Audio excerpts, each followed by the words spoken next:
전 우주에서 가장 진기하고 재미있고 신기한 이야기가 가득한 뷰타로드에 오신 것을 환영합니다. 오늘 말씀드릴 거는 어떻게 보면 개인적으로는 한국 문화재 중에서 가장 자존심을 가져야 될 만한 게 아닌가라는 그런 생각을 하는 황룡사 구축목탑. 전 세계를 정복하기 위한 우리 역사 자체에 없었던 문화재예요. 전 세계를 정복하겠다는 힘찬 그런 야심을 가지고 만들었었던 그런 문화재. 중국을 정복하겠다는 생각을 도대체 어떻게 하는 건지 잘 모르겠어요. 근데 그 내용이 나온다는 게 진기하죠. 지금으로 말하면, 그러니까 그게 가능성이 있느냐를 떠나서 그런 생각을 했다라는 자체가 대견스럽다. 지금으로 말하면 미국을 한번 해보겠다. 한따까리 하겠다. 우리 살았을 때는 없을 것 같고요. 그리고 그런 게 가능한가? 그러니까 진짜 침략이 아니고 우리는 그들과 그렇게 대등할 정도로 자존심이 있다. 그 얘기예요. 뭐 전쟁을 해서 뭘 어떻게 하겠다. 그런 얘기 같지는 않고, 그러니까 너나 나나 우리가 왜 그렇게 굽히고 들어가. 그리고 지금 사실 국제 정세가 별로 안 좋고 우리 주변에 다 열강들만 있어서 제가 늘상 얘기하는 거 있잖아요. 유럽에 있어도 우리나라 정도면 상당한 강국입니다. 유럽에서 다 통틀어도 우리보다 센 나라가 독일, 프랑스, 영국 정도 외에 거의 없을걸요. 인구나 안 그러면 전체적인 GDP로 봤을 때. 그런데 이 동네에는 만만한 나라가 없고 우리보다 가난한 나라들은 있는데 다 떡대들이 너무 커서 체급 차이가 나니까 뭐라고 하지를 못하겠고, 중국도 만만한 줄 알았더니 사드 한번 했다가 좀 맞아 보니까 좀 무섭고, 러시아는 직접 맞은 건 아니지만 간접으로 우리가 그거를 한번 겪어봤죠. 냉전 체제.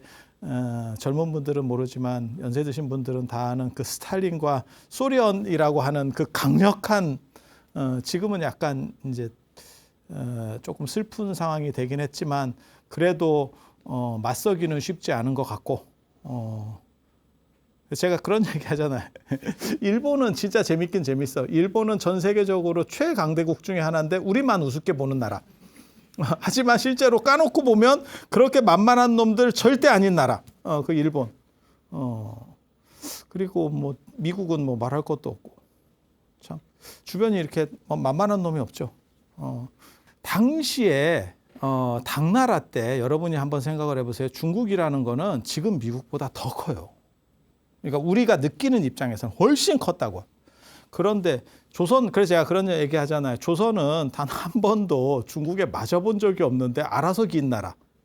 거의 전 세계에 유례가 없을걸?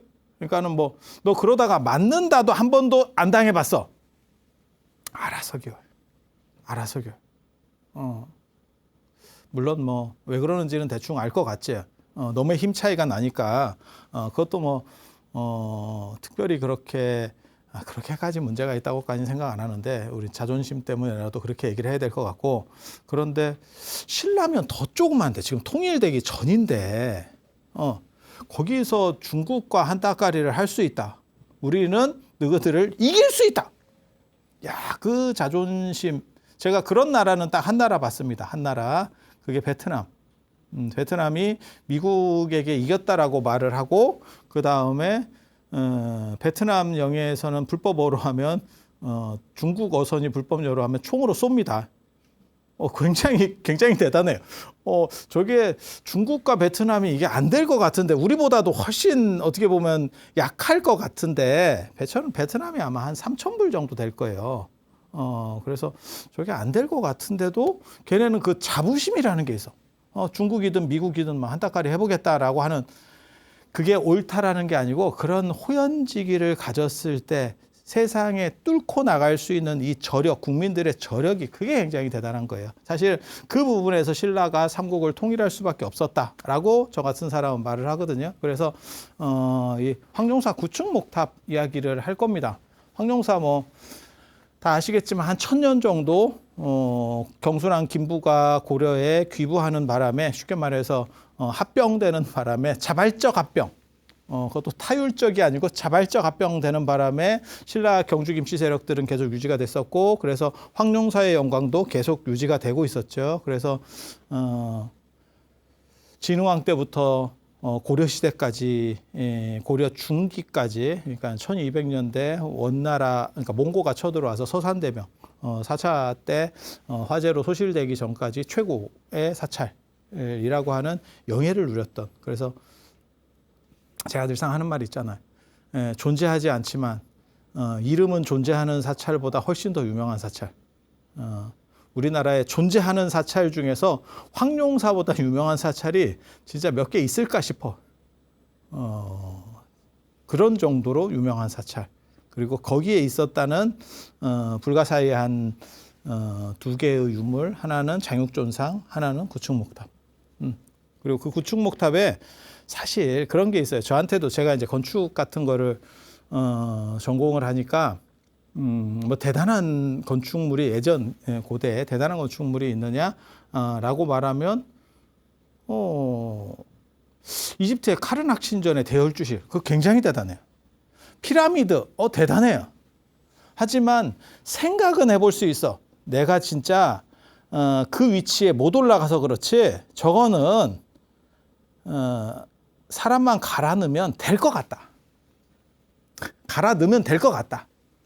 노동력이 많이 들고 돈이 많이 들어서 그렇지 어떻게 한다는 게 견적이 나와. 견적이 나와. 저건 진짜 내가 돈이 없어서 그렇지 내가 할 수는 있을 것 같아. 내한테 그 자리를 주면 나도 할 것 같아. 그런데 견적이 안 나오는 제가 이렇게 보고 있으면 야 저거는 어떻게 만들었지? 라고 하는 게 판테온 신전입니다. 로마의 판테온 신전. 그건 견적이 안 나와요. 2000년 된 시멘트 건물인데 지금도 원판으로 나는 시멘트가 2000년을 간다는 것도 생각도 못했었고 그리고 그게 원형 돔으로 저 석굴암 같이 만들어진 건데 돔은 조금이라도 힘점이 잘못되면 붕괴되는 건데도 불구하고 그게 2000년 동안 유지되고 있었다는 것도 굉장히 놀랐고 공사를 도대체 얼마나 지방 공사를 착실히 했길래 땅은 움직입니다. 땅은 움직입니다. 여러분이 생각하는 거하고 달라. 몇 년 사이에 움직이냐? 그렇게는 안 움직여. 하지만 500년, 1000년 이러면 땅이 움직인다니까. 그런데 2000년을 저렇게 버틴다는 게 가능할까에 대한 생각? 그래서 견적이 안 나오는 문화재들이 있어요. 옛날 사람들은 그런 거를 이제 고대 7대 불가사의 뭐 이런 이야기들을 하면서 이야기들을 하죠. 근데 지금 오늘날의 관점에서 봤을 때 그것은 대단해요. 그 당시 사람들이 봤을 때 대단한 거는 뭐 당연한 거고 오늘날의 관점에서 봤을 때 이건 어떻게 하면 될 것 같아 라고 하는 게 있고 이거는 답이 안 나와요가 있어요. 답이 안 나와요가 있어. 그러니까 신라로 얘기하면 신라에도 그런 비슷한 유물이 있어요. 로만 글라스. 로마에서 들어오는 거예요. 유리잔. 유럽에 패키지 여행 가시면 요즘은 안 들어가는데 예전에는 그 유리 공장에 갔었어. 그래서 거기 유리 제품 같은 거를 이렇게 뭘 만드는 걸 보여주고 거기서 유리잔 같은 걸 사고. 근데 한국 사람들이 그런 걸 이렇게 거실에 놓고 지전에 놓고 하는 게 별로 없어요. 한국 사람들이 그런 거 별로 안 좋아해. 그러니까 잘 안 팔리니까 요즘 패키지에 그게 안 들어가. 그런데 그게 이제 유명하거든요. 그러니까 그런 로만 글라스 같은 경우는 내가 돈이 있어도 막말로 얘기해서 신라에 내가 귀족이어서 돈이 엄청나게 많아. 금을 이만큼을 만들어 올 수 있어. 그건 뭐 순간이야. 돈이 있으니까. 유리잔은 못 사. 이거는 돈이 있어도 금으로도 못 바꿔. 내가 원하는 디자인 그쪽에서 갖고 와야 되는 거야. 여기서 못 만들어내. 그리고 우리나라에도 그런 게 있었죠. 그게 도자기. 자기입니다. 정확하게 말하면 자기. 그래서 유럽에서는 자기를 만들 수 없고 그 고령토 때문에 고령토가 없어서 자기를 못 만들었고 그래서 우리가 계속 그거를 어떻게 말하면 고대의 희토류였지. 고령토는 고대의 희토류였어. 그러니까 우리도 자원이 하나는 있었던 거야. 생각해 보면 뭐 석유나 무슨 뭐 이런 신소재 자원은 아니었는데 굉장한 자원이 한 번은 있었던 거야. 어떻게 보면 반도체 생각하시면 되죠. 반도체 미국이 제재를 해서 굉장히 힘들게 됐잖아요. 근데 그것도 중국이 돈이 있어도 지금 살 수가 없는 거죠. 제재를 걸어버리니까.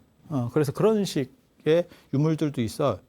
그래서 때로는 그런 유물은 알수록 더 신기한 그 원리를 알았을 때 야 저게 가능한가에 대한 생각이 들었을 때 황룡사 구축목탑 같은 건 그런 건 아닙니다. 야 돈만 있으면 할 수 있겠다. 라는 생각이 드는 문화재예요. 하지만 저런 정신을 넣었다라고 하는 거는 이해할 수 없는 거예요. 한국 역사 전체를 통틀어서 중국을 먹어보겠다라고 나오는 거 유일합니다. 유일합니다. 물론 그렇게 됐냐? 그런 건 아니었는데, 그리고 그런 호연지가 있었기 때문에 삼국도 통일할 수 있었고, 삼국을 통일하자마자 야 진짜 신라 지금 생각해 보면 이래도 되나 싶을 정도로 당나라 뒤통수를 쳤죠. 죽는다고 끌어들여가지고 죽을 것 같아요 이래가지고 끌어들여서 고구려 백제를 멸망시키고 바로 뒤통수를 쳐가지고 쉽지 않습니다. 쉽지 않아. 도움을 받은 입장에서 뒤통수를 치는 것도 상당히 비윤리적이라고 생각하지만, 대국에 나보다 센 사람의 뒤통수를 친다는 거는 그거 쉽지 않아. 그게 가능한 이유는 저는 황룡사 구축목탑에서 그걸 찾거든요. 저거 한번 해볼 만하다. 한 달까지 우리가 하겠다. 이거를 교육받은 사람들이야. 그러니까 뒤통수를 치는 데 있어서 별로 두려움이 없는 거야. 그때 맞았으면 절단 났습니다. 그런데 다행히도 그리고 신라가 생각보다 강해요. 개설적인 거 정리 한 번만 해드릴게요. 언제 시작됐냐, 언제 삽떴냐. 진흥왕 때 553년, 그 다음에 569년에 1차로 완공이 되고, 그 다음에 거기에다가 저거 왜 저렇게 일을 하는지는 잘 모르겠는데 짓자마자 보수공사 들어갑니다. 그래서 장육존상 모시면서, 장육존상을 모신다는 게 5m짜리 불상을 동부를 모셨다는 얘기인데, 그게 이제 지난 시간에 얘기했었던 황룡사 장육존상 이야기인데, 그 장육존상을 모시면 단순히 모시면 될 것 같아요? 법당을 싹 뜯어냈다는 얘기입니다. 안 들어갑니다. 안 들어갑니다. 그러니까 예를 들어서 석굴암에 석굴암 부처님을 다시 조성해야겠어요. 안 들어갑니다. 앞에를 싹 뜯어내야 돼요. 근데 사이즈가 더 큰 불상을 모시잖아요. 그 얘기는 뭐냐? 법당 싹 헐고 다시 했다는 얘기예요. 저게 지금. 그게 내포되어 있는 이야기입니다. 방법이 없어. 문 뜯고 앞에 뜯고 해서 들어갈 수 있느냐? 들어갈 수가 없습니다. 그래서 아쇼카 왕이 보냈다고 하는 재료를 가지고 장육존상을 만들고, 그러니까 완공되자마자 한 5년 만에 장육존상을 만들었으니까 완공하자마자 무언가 마음에 안 들었어. 왜? 재완공이 리모델링이 5년 뒤에 된 거니까 그 전에 작업은 했겠죠. 하루아침에 목조 건축을 하루아침에 뚜다닥 해서 만들 수 있는 건 아니니까. 물론 그렇게 긴 시간은 안 걸립니다. 나중에 이 황룡사 구축목탑 이야기에서도 알 수 있듯이 황룡사 구축목탑 645년에 시작해가지고요. 646년에 1년 만에 완공입니다. 만 1년 만에 완공입니다. 그러니까 여러분 생각처럼 저런 거 하나 하려면 몇십 년 걸릴 거예요. 그건 잘못된 생각입니다. 그래서 제가 늘상 말씀드리는 거 있잖아. 우리 조상들이 그렇게 장인 정신이 있었던 건 아니고 옛날부터 이렇게 빨리 만드는 건축을 알았던 거야. 건축은 빠른 게 생명이에요. 그래서 뭐 바닷물에 넣고 뭐 삶고 어쩌고 저쩌고 나무를 그렇게 했을 것 같아요. 그거는 팔만대안경 같은 경판 만들 때는 하는 거지 집 지을 때 그렇게 하는 거 아닙니다. 집 지을 때 그렇게 안 해요. 그래서 경판은 책을 찍어야 되는데 뒤틀리면 책이 안 나오잖아. 근데 여기 같은 경우는 큰 문제가 없어요.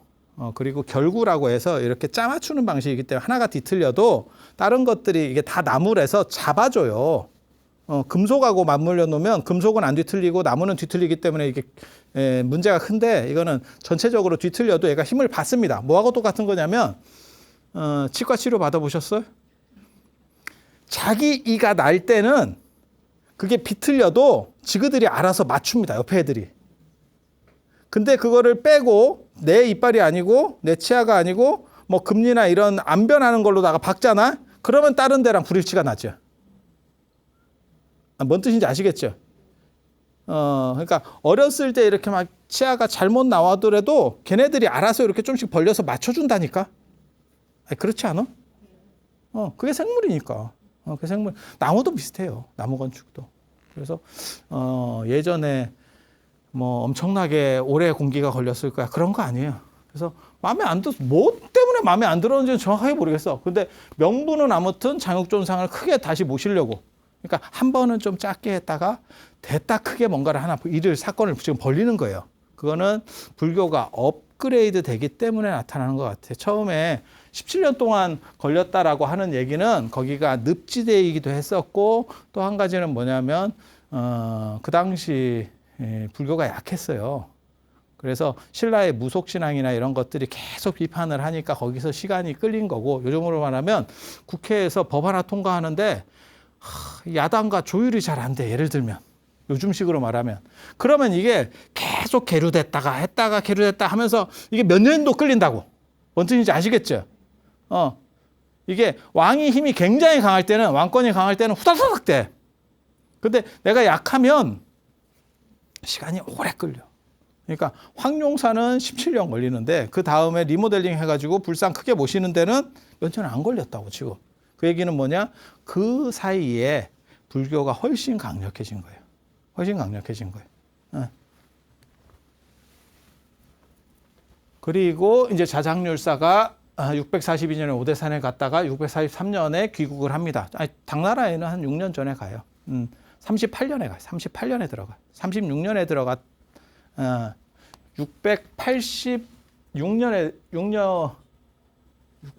638년에 입당을 해가지고 636년에 들어갔다는 기록도 있는데 그건 잘못된 겁니다. 638년에 들어가서 643년에 오시는데 오대산에는 642년에 들어가거든요. 중국 산서성 오대산에 거기 가서 문수보살을 만나고 사리받고 이렇게 그 다음에 신라 오대산과 MOU 하나 체결하시고 오셨어요. 그래서 지점 승인 받고 나중에 이제 평창에 오대산 개창하시고 이렇게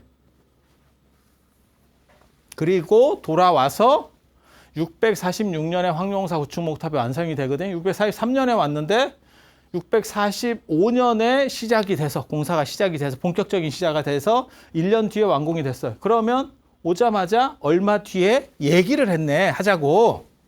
그 다음 해쯤에는 얘기를 했는갑네 이 어른이. 오자마자 바로는 아니고 바로 귀국하자마자 바로 큰 스님이 못됐습니다. 조금 사이드로 밀려 있었습니다. 한 6년 동안 유학 갔다 오는 사이에 지형이 바뀌었어. 그래서 선동여 왕이 돌아와서 나를 도와주세요라고 해서 왕이 도와달라고 했는데도 불구하고 가보니까 자리가 없어. 이거 굉장히 재밌는 거야. 왕이 오락했다면서 왜 자리가 없습니까? 신하들이 그만큼 셌다는 거죠. 신하들이 그만큼 센 거야. 그래서 그러니까 그런 거 있잖아. 대통령도 이렇게 협치를 잘 해야 되는 상황들이 있는 거고 예전에 우리 박정희 대통령 때나 전두환 대통령 때 그런 때는 그냥 대통령 한마디가 법입니다. 뭐 국회에서 뭘 하고 됐고요. 국회 해산시킨다. 국회 해산시켜. 그런 것도 봤잖아. 뭔 뜻인지 아시겠죠?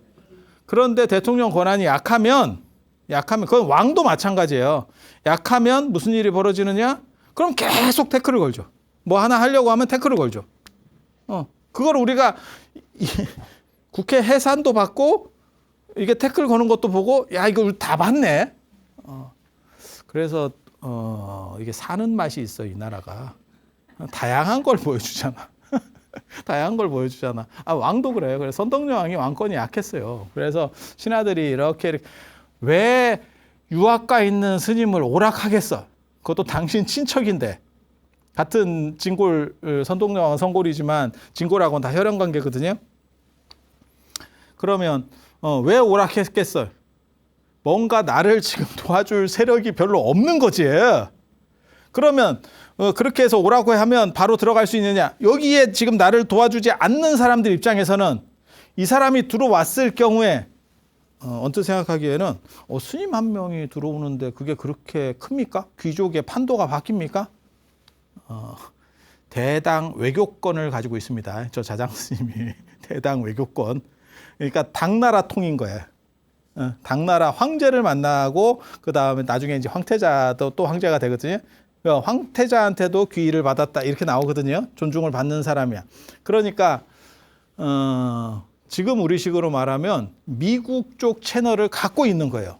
스님인데 세지. 기존 귀족 입장에서도 만만치 않은 거야. 출신 성분 좋아.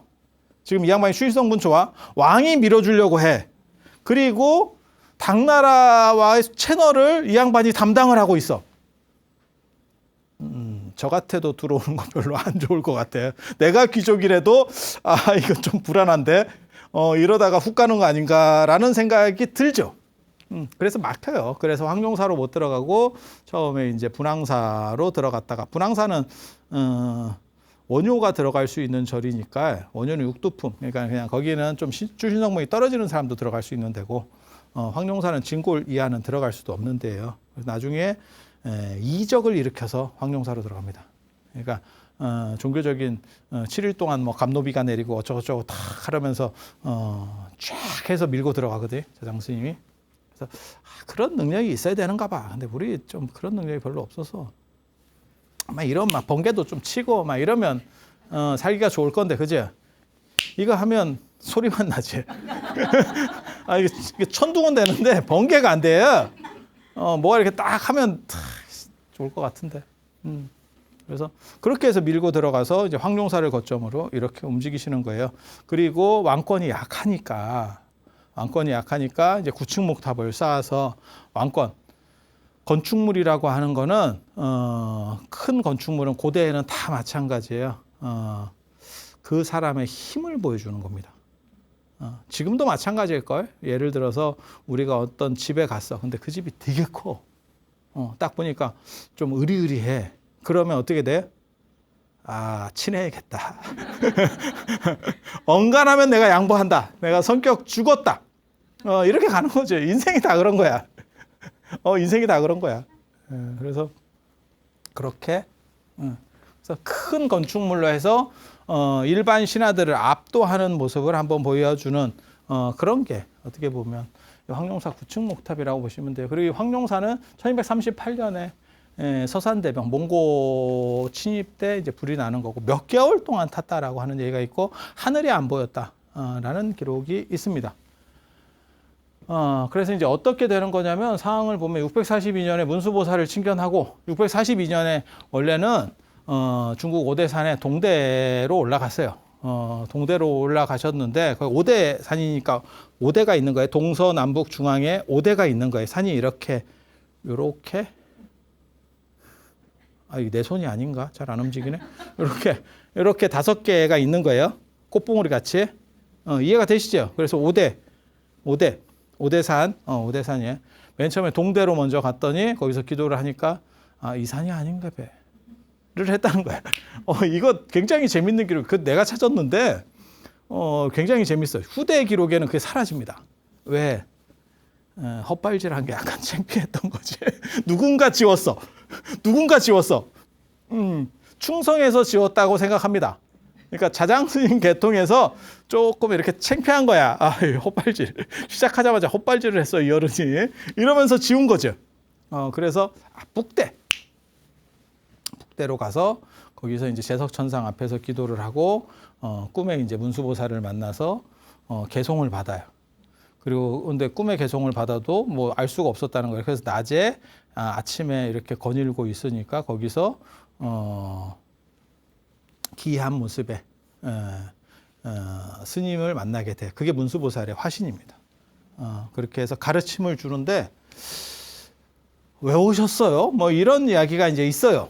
그런데 거기서 문수보살이 뭐라고 하냐면 굉장히 재밌는 얘기를 합니다. 너희 나라 왕은 찰제리 종족이야. 인도의 크샤트리아 종족이야. 이렇게 얘기를 합니다. 그래서 일반 동이족은 아니야. 동이족하고 달라. 동이의 공공씨랑은 달라.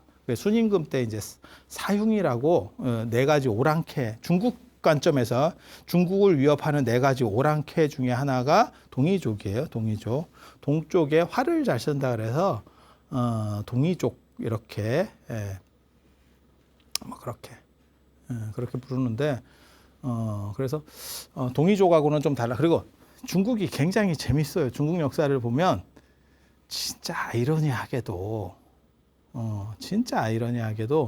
동쪽에 많이 당했어. 상대적으로 동쪽을 신경 쓰지 않았는데 동쪽에 중국이 언제나 신경 썼던 거는 서쪽의 실크로드 쪽이에요. 그쪽은 이게 무역로가 있기 때문에 돈이 되거든.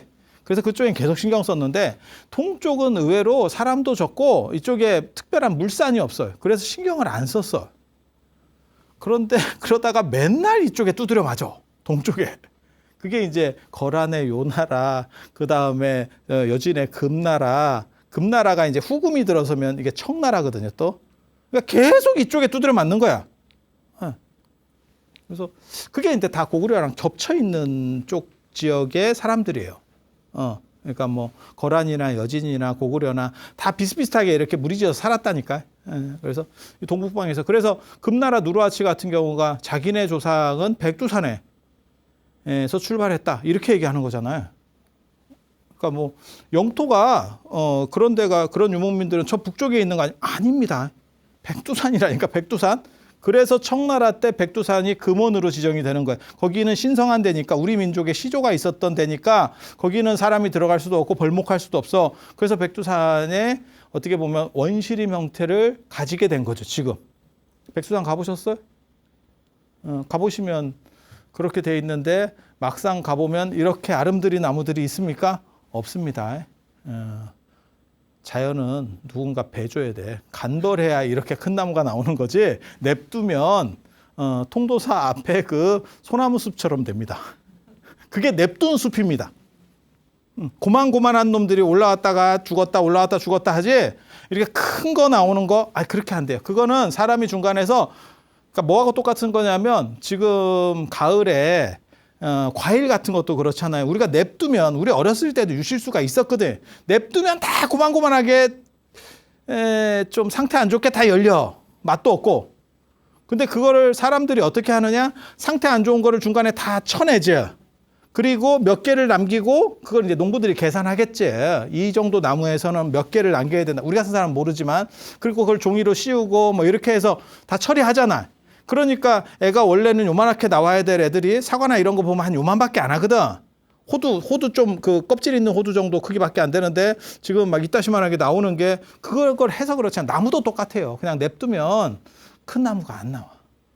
큰 나무. 물론 뭐 개 중에는 독한 놈 있겠지. 내가 다 먹겠다 이러면서 쭉 빨아가지고 전체를 이렇게 짱을 먹는 놈이 있겠지. 근데 현실적으로 그게 잘 안 돼. 그래서 중국이 의외로 동북 쪽에 많이 맞았었어요. 맞았어요.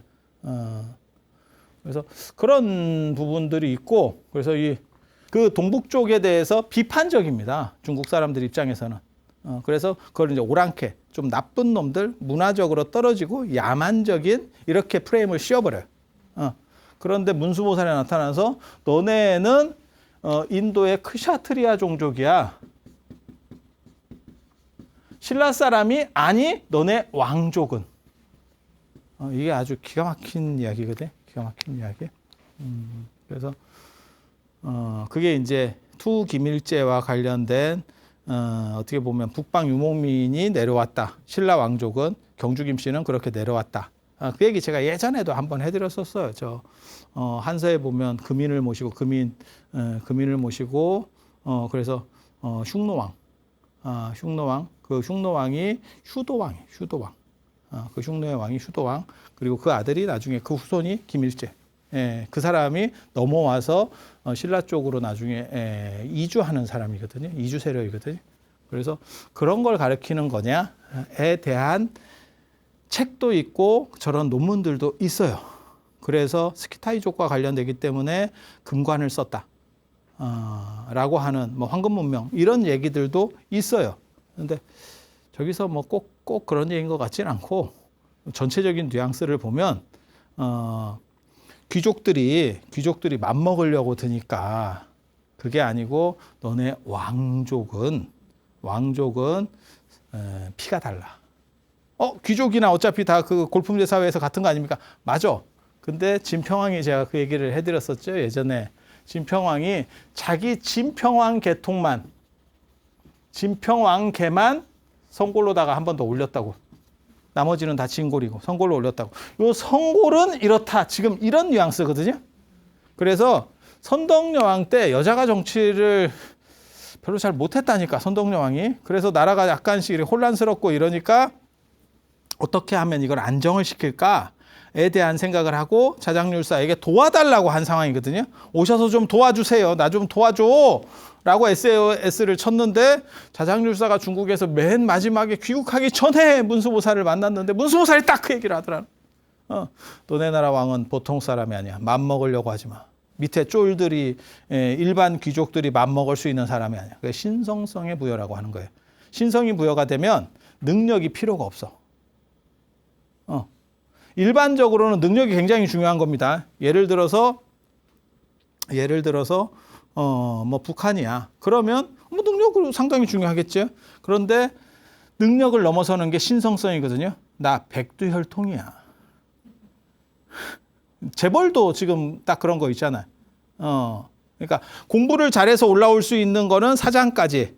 재벌의 회장은 누가 하느냐? 신성성이 있어야 되거든. 혈통의 신성성. 그러니까 신성성이 있으면 능력은 이거를 이길 수가 없어. 능력으로 따라갈 수가 없어. 김정은의 혈통을 북한에서는 능력으로 따라갈 수가 없어. 이해가 되시죠? 그거야, 그거. 그거를 부여해 주려고 하는 거예요. 그래서 왕권을 강화시켜 주려고 하는 문수보살의 어용적 발언이었다. 문수보살이 저 말을 했겠나 싶은 생각이 잠깐 드는데 자장 스님이 하면 딱 좋을 말인데 문수보살이 하셨네. 이런 생각이 잠깐 드는데 그건 내가 불경해서 그래. 그건 내가 불경해서 그래. 그리고 뭐라고 얘기하냐면 이거 되게 재밌어요. 나 이거 처음 보면서 되게 재밌었거든. 제가 이걸로 박사논문 썼잖아요. 그러니까 이걸 엄청나게 계속 뜯어보고 있었거든요. 이렇게 왕은 대단한데 신성한 대단하고 부처님이 거기에 쉽게 말해서 에너지를 실어주고 있는데 불기를 받았다라고 나와요. 기록에 보면. 그러니까 부처님의 수기를 받았다라고 할 정도로 너네는 대단해. 누가? 왕만. 그런데 산천이 험함으로 우리나라가 산지가 많잖아요. 산천이 험함으로 승질이 그럽대 사람들이. 그때도 한국 사람은 급했구나. 그때도 급했구나. 삼국시대 때도 불광목 휘발유였구나. 그리고 그게 어디서 나오는 거냐면 이게 산악지역이라서 그렇다는데 이게 되게 재밌어요. 그러면 네팔이나 이런 사람들도 승질이 들어온가? 그건 또 완전 산은 또 아닌 것 같더라고요. 그래서 산하고 섞여 있을 때 이게 나타나는가 봐. 그래서 일본 사람들 때문에 뭐 일제강점기 때 한국 사람들이 빨리빨리 급해졌어요. 아니에요. 승질 더럽고 이게 급한 게 삼국시대 때도 문수보살이 그렇게 얘기했어. 야, 너네 승질 더러워. 너네 민족 승질 더러워. 그리고 사견을 많이 믿는다. 이게 핵심이에요. 사견이 뭐냐면 산천숭배, 산악숭배예요. 그게 풍교, 풍월도, 나중에 신선선자, 선 이런 거예요. 그래서 저런 걸 많이 믿는다. 그러니까 불교를 안 믿고 저런 걸 믿는다. 이렇게. 그러니까 왕한테는 문제가 없다. 되게 재밌어요. 왕한테는 문제가 없다. 그리고 다른 사람들이 문제고 그들은 다른 종교를 믿는 놈들이다. 그러니까 어떻게 보면 편가르기 하고 있는 거지. 이게 편가르기 지금 하고 있는 거지.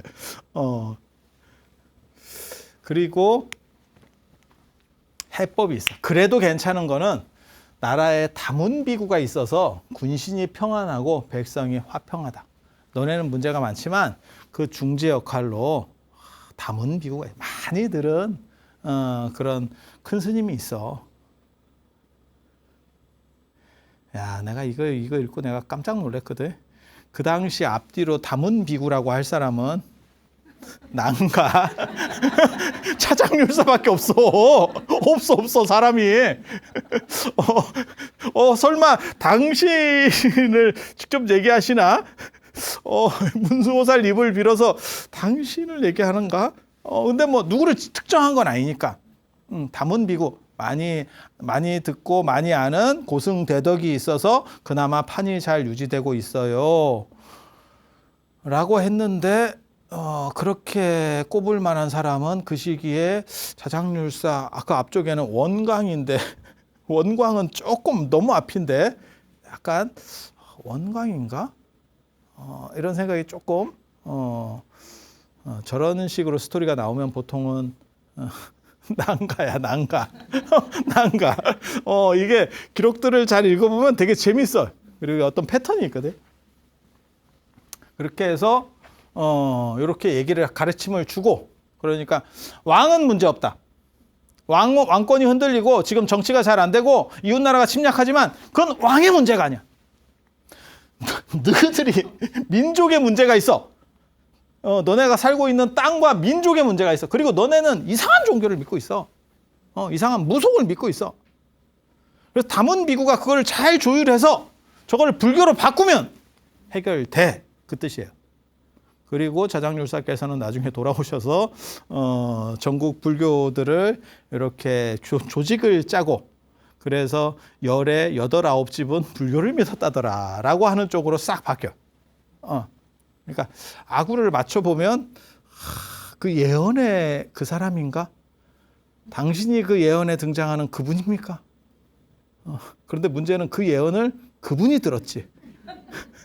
이게 기독교랑 똑같다. 모세가 쉽게 받아온 거랑 똑같아. 내가 하느님한테 받았잖아. 누가 받습니까? 택배에 누가 있었습니까? 아니 내가 받았다니까. 이게 약간 꼬름, 약간 이게 불경해서 그래. 어디 불경하게? 딱 그거야. 딱 그거. 이게 혐의점은 있는데 대놓고 말은 못 하겠고. 아구가 그렇게 맞아. 그렇게 해서 그런가 이러면서 조금 밑으로 내려와서 이 태화지에서 신인을 만납니다. 이건 중대랑 북대 사이에 있습니다. 태화지가 그래서 그쪽으로 이렇게 내려오면서 저희가 이제 저 북대에서 중대 태화지 사이가 문수보살 상습 출연 지역이에요. 그쪽에 많이 산책 나오셔요. 어른이 많이 산책 나오시는 그 집중 구간이고 청량지나 그런 데 보면 그 나옵니다. 청량산지나 이런 데 보면 나옵니다. 그래서 거기서 문수보살 맞다는 얘기가 엄청나게 많아요. 우리나라 뭐 도의국사 뭐 도선 누구야 선도 스님 뭐 할 거 없이 뭐 많아. 내가 그래서 아예 문수보살 오대산에서 문수보살 친견한 분들을 쭉 뽑아가지고 어디서 봤는지 좌표를 한번 찍어볼까 내가 이런 생각도 했었거든. 이분들은 과연 어디서 만났나? 그래서 문수보살 핫스팟을 찾아서 제가 저기를 어른 뵈려고 몇 번 갔는데 바쁘시더라고요. 누가 이렇게 쉽지 않았어. 그래서 갔더니 거기서 태화지 용이 나옵니다. 이게 태화지 신인인데 정체가 용이에요. 용이에요. 그리고 이 용이 이 사람 모습으로 변신해서 나와서 뭐라고 얘기하냐면 황룡사의 구축목탑을 쌓으면 문제 해결된다. 그러니까 문수보살은 대략적인 구조 어떻게 하면 해결된다라는 이론적인 얘기를 해줬고 그냥 설명을 해줬고 신이 나와서 이제 업자가 브로커가 한 명 붙은 거죠. 구축목탑 들어가겠습니다. 구축목탑 들어가면 됩니다. 라고 구체적으로 딱 지시해주고 업자의 특징은 뭡니까? 대가가 있어야지. 뭐 약간의 리베이트. 그래서 나한테도 경기도에 원차를 하나 세워달라.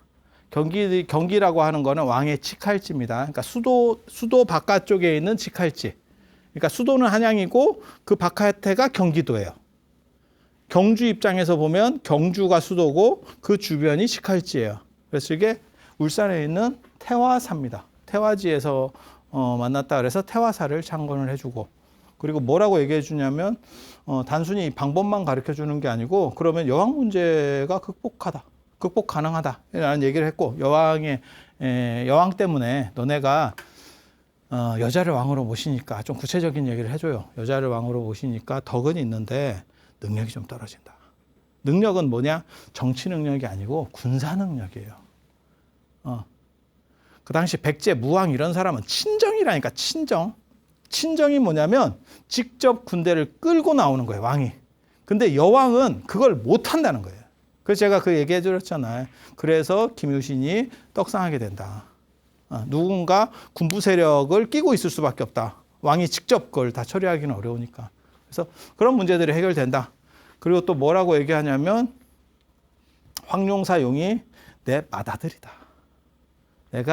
네가 거기다 구축목탑 하면 내가 아들한테 얘기해 줄게. 그래서 아들을 태화지용이 성견지명이 있어서 아들은 한국으로 유학을 보내선 중국에서 유학 와 있어요 지금.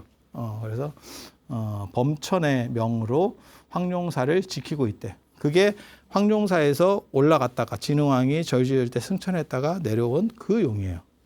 그래서 계속 지키고 있대. 황룡사의 호국룡은 내 맏아들이다. 그래서 거기다 구축목탑을 지으면 문제는 해결된다. 단 나한테도 뭔가 떨어져야겠다. 나한테도 절을 하나 지어달라. 그게 태화사입니다. 태화사.